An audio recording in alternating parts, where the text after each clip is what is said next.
L'impact des philosophes des Lumières, il est très important. Il est très important, là encore, parce que les idées circulent et que les idées de l'abbé Raynal sont connues également.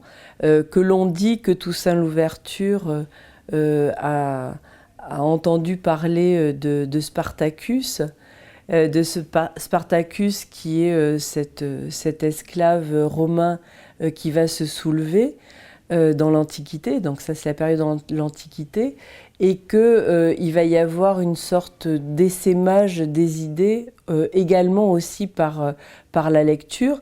Toussaint Louverture, si on en revient à lui, sait lire, il sait écrire. Il a lu certains philosophes des Lumières, dans une forme qu'on ne sait pas très bien déterminée, mais en tout cas, ces idées, là aussi, ont circulé, ont été reprises.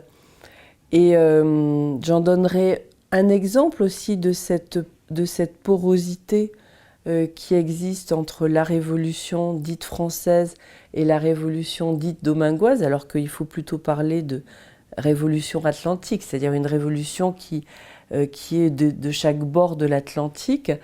Lors de la bataille de Vertières, qui est la dernière bataille contre les armées napoléoniennes, du côté des troupes françaises, comme du côté des troupes qu'on a appelées la troupe indigène, qui est constituée d'esclavisés, on chante la Marseillaise.